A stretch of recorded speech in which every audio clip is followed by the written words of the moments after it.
Sa isang abalang kanto sa Maynila, kung saan ang ingay ng trapiko ay humahalo sa tawanan ng mga tao at ang amoy ng inihaw na baboy at matamis na sarsa ay bumabalot sa bawat sulok, matatagpuan ng isang maliit na kalendarya.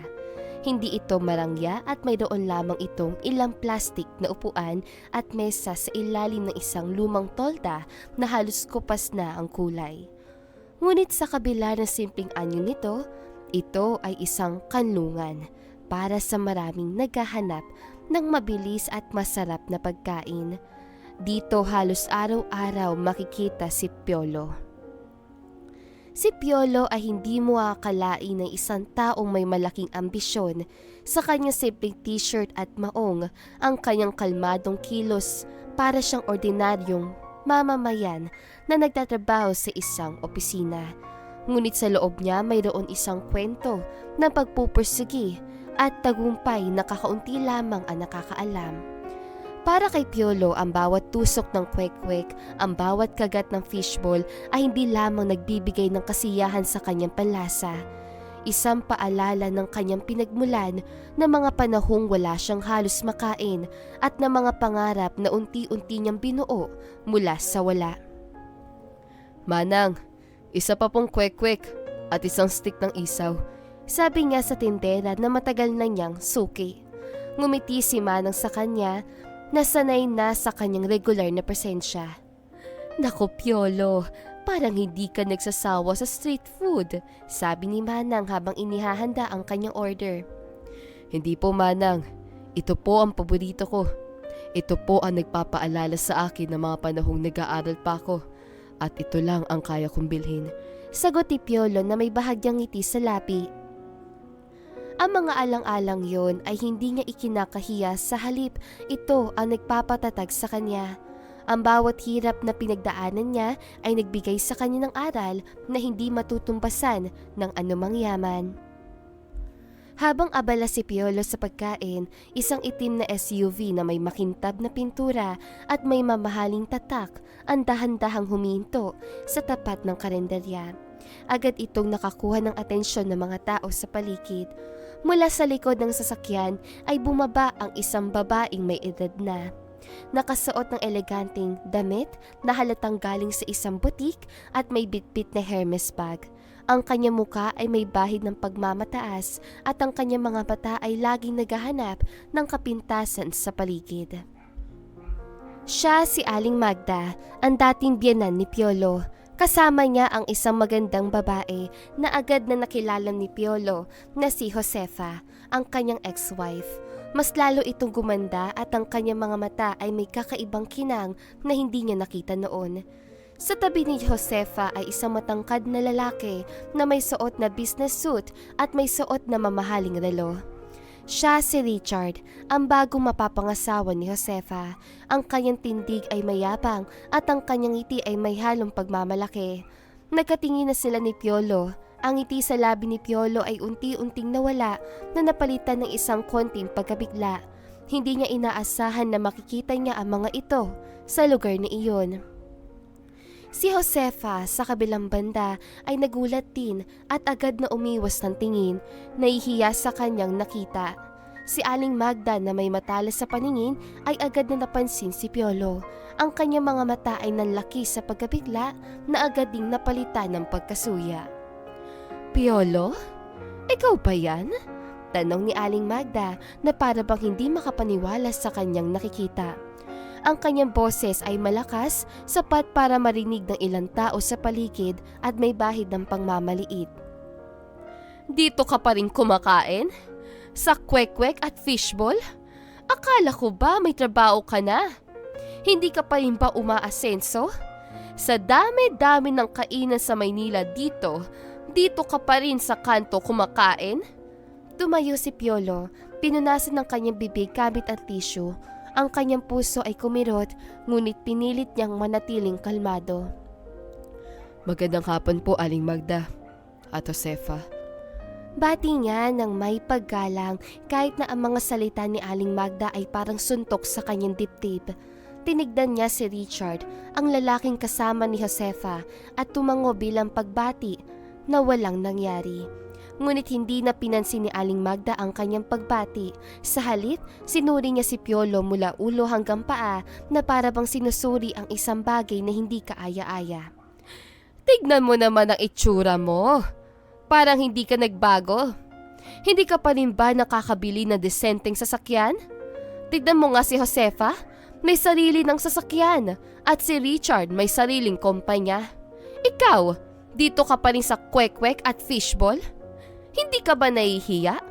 Si Richard na tahimik lang na nakikinig sa simula ay ngumiti ng mayapang na para bang sinasang-ayunan ang bawat salita ni Aling Magda. Hayaan mo na, tita. Siguro ito talaga ang gusto niya. Hindi naman lahat ay may ambisyon sa buhay.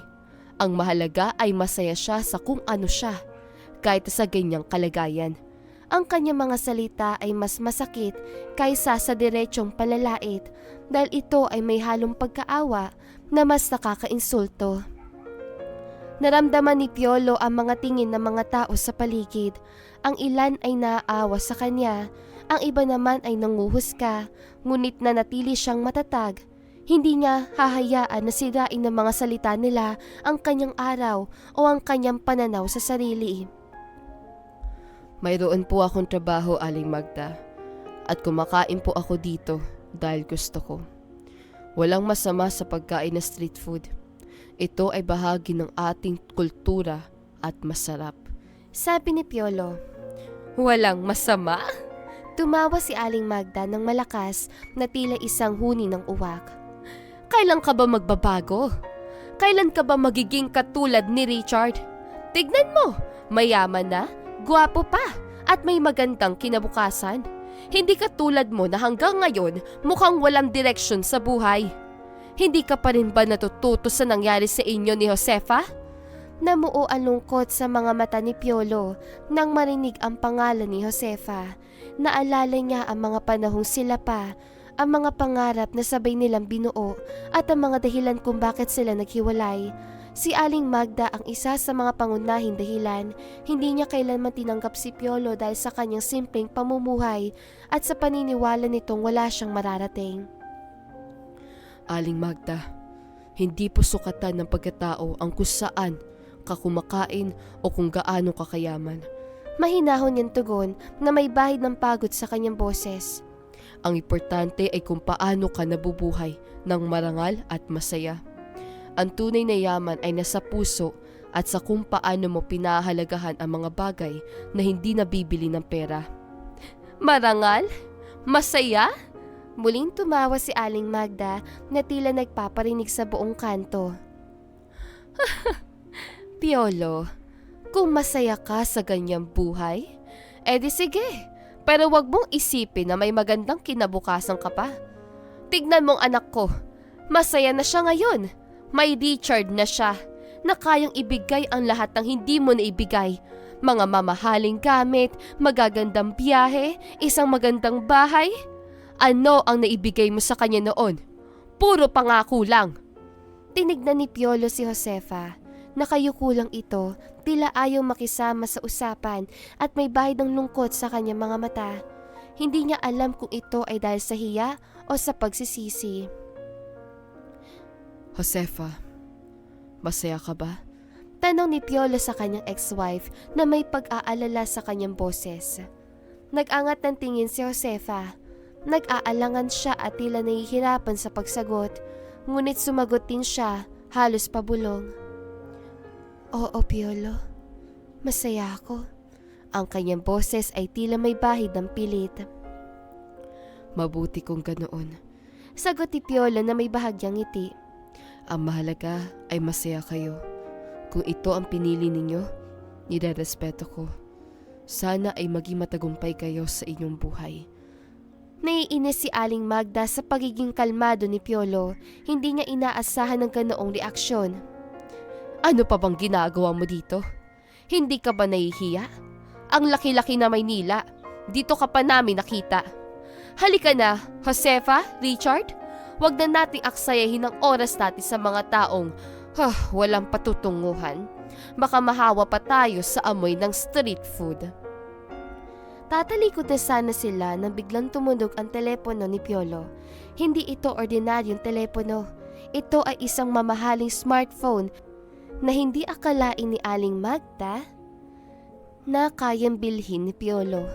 Kinuha niya ito mula sa kanyang bulsa at sinagot. Hello? Mr. Tan. Yes, nasa labas lang po ako. Medyo naabala lang po. Okay, sige. Papunta na po ako. Yes, the board meeting is at 3 p.m. I'll be there. Please inform the others that I'll be a few minutes late. Thank you. Nagtaka si Aling Magda. Mr. Tan? Board meeting? Sino si Mr. Tan? At anong board meeting? Ang kanyang mga kilay ay nagsalupong sa pagtataka at pagdududa. Sino yan, Piolo? Tanong ni Aling Magda na may bahid ng pagdududa sa kanyang boses. Nagpapanggap ka pa rin ba? Sino si Mr. Tan na yan? Baka naman kaibigan mo lang na nagpapanggap na boss mo? Ngumiti si Piolo, isang ngiti na may halong misteryoso. Hindi po, Aling Magda. Trabaho lang po. Isang importanteng meeting. Biglang may humintong itim na Mercedes-Benz sa tapat ng kalendarya. Hindi ito ordinaryong sasakyan. Ito ay isang mamahaling modelo na bihira mong makita sa mga kalsada ng Maynila. Bumaba ang isang driver na nakasuot ng uniforme at nagmamadaling lumapit kay Piolo na may hawak na isang folder. Sir Piolo, kanina pa po kayo hinihintay ni Mr. Tan sa opisina. May emergency meeting po kayo sa board. Sabi ng driver na may paggalang sa boses. Ang kanyang tindig ay professional, ang kanyang mga salita ay malinaw. Nagulantang si Aling Magda, si Josefa at si Richard. Ang driver? Mercedes-Benz? Si Piolo? Ang kanilang mga mata ay nanlaki sa pagkabigla. Hindi nila inaasahan ng ganitong eksena. Mr. Tan? Ang CEO ng Horizon Group? Bulong ni Richard na halatang nagulat. Ang Horizon Group ay isa sa pinakamalaking conglomerate sa bansa na may hawak na iba't ibang industriya mula sa real estate hanggang sa teknolohiya at may milyon-milyong halaga ng ari-arian. Ito ay isang pangalan na kinikilala sa buong bansa. Yes. Sagot ni Piolo na tinignan si Richard ng diretso sa mata. Ang kanyang boses ay kalmado, ngunit may kapangyarihan. Siya ang kausap ko at ako po ang CEO ng Horizon Group. Para silang binuhusan ng malamig na tubig. Ang mukha ni Aling Magda ay namutla at ang kanyang mga mata ay tila gustong lumabas sa kanyang ulo. Si Josefa ay tila hindi makapaniwala at ang kanyang mga labi ay nanginginig. Si Richard na kanina ay mayabang at puno na pagmamalaki ay biglang nawala ng kulay. Ang kanyang ngiti ay nawala at ang kanyang tindig ay bumagsak. Pero, paano? Halos pabulong na tanong ni Aling Magda na tila hindi makapaniwala sa kanyang narinig. Ikaw? CEO? Hindi ito totoo! Ngumiti si Piolo, isang ngiti na puno ng kapayapaan at pagtanggap. Opo, Aling Magda. Ako nga po. Ang lalaking kumakain ng kwek-kwek at fishball sa kanto. Ang lalaking minamaliit ninyo. Ang lalaking walang patutunguhan sa buhay ay siya pong namumuno sa Horizon Group. Ang kumpanyang pinapangarap ninyo para kay Josefa. At ang kumpanyang kinikilala ninyo bilang simbolo ng tagumpay. Lumapit si Piolo kay Josefa. Josefa, masaya ako para sa iyo. Sana ay maging masaya ka sa piling ni Richard. Ang nakaraan ay nakaraan na. Ang mahalaga ay ang kasalukuyan at ang kinabukasan. Pagkatapos ay tinignan niya si Richard. Richard, ang tunay na tagumpay ay hindi nasusukat sa kung gaano kakayaman o kung gaano karaming ari-arian ang mayroon ka. Ito ay nasusukat sa kung paano mo pinahahalagahan ang iyong pinagmulan, ang iyong pagkatao at ang mga taong nakapaligid sa iyo. Ang pagiging mayaman ay hindi garantiya ng kaligayahan o karangalan. Ang pagkain na street food ay hindi kahulugan ng kahirapan o kawalan ng ambisyon. Para sa akin, ito ay paalala ng aking pinagmulan. Ito ang kinakain ko noong wala akong pera. Noong nagpupursigi ako para makamit ang pangarap ko. Ito ang nagpapaalala sa akin na kahit gaano ka pa kataas, hindi mo dapat kalimutan kung saan ka nanggaling. Ang pagiging CEO ay hindi nagbago sa akin. Ang pagmamahal ko sa simpleng buhay ay nanatili. Ang bawat fishbowl at kwek-kwek ay nagpapaalala sa akin ng aking mga pinagdaanan at kung gaano ako kalayo na narating. Natahimik ang lahat. Ang mga taong nakarinig ng usapan ay tila humanga kay Piolo.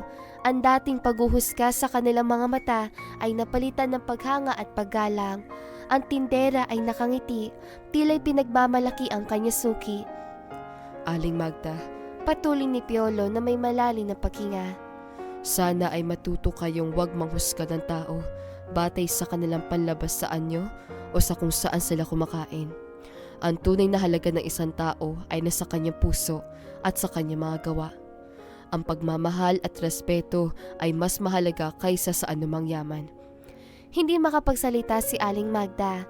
Ang kanyang mukha ay puno ng hiya at pagsisisi. Ang kanyang dating pagmamataas ay nawala, napalitan ng isang malalim na pagkapikla. Si Josefa naman ay unti-unting lumuluha, tila nagsisisi sa mga nakaraang desisyon at sa mga salitang binitawan ng kanyang ina. Si Richard ay nakayuko, hindi makatingin kay Piolo at ang kanyang mukha ay puno ng kahihiyan. Paumanhin, Sir Piolo. Halos pabulong na sabi ni Richard na tila hindi makapaniwala sa nangyayari. Hindi na kailangan. Sagot ni Piolo. Ang importante ay may natutunan kayo. Sana ay maging mas mabuting tao kayo sa inyong kapwa. Tumingin si Piolo sa driver. Tara na, huwag na nating paghintayin si Mr. Tan. Marami pa tayong gagawin. Sumakay si Piolo sa Mercedes-Benz bago tuluyang umalis ang sasakyan. Tumingin siya sa karinderya. Nakita niya ang tindera na nakangiti sa kanya. Tila'y pinagmamalaki siya. Ngumiti rin siya pabalik. Isang ngiti na puno ng pasasalamat at pagpapahalaga. Habang papalayo ang sasakyan, naiwan si Aling Magda, Josefa at Richard sa gitna ng kalsada, puno ng pagsisisi at pagkabigla. Ang aral na natutunan nila sa araw na iyon ay hindi nila kailanman malilimutan. Si Piolo, ang dating minamaliitang lalaki, ay nagpakita ng tunay na kapangyarihan, ang kapangyarihan ng kababaang loob at pagpapahalaga sa sarili, anuman ang estado sa buhay. Ang street food ay hindi lang nagpakain sa kanya, ito rin ang nagbigay sa kanya ng aral na mas mahalaga kaysa sa anumang yaman. Ito ay isang paalala na ang tunay na halaga ng isang tao ay hindi nakikita sa kanyang panlabas sa anyo, kundi sa kanyang puso at sa kanyang mga prinsipyo. At dito na nga po nagtatapos sa magandang istoryang ito.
Maraming salamat mga kakwentuhan! Huwag niyong kalimutan mag-like at subscribe at pindutin na rin ang notification bell para lagi kayong updated sa ating kwentuhan. Hanggang sa muli, paalam!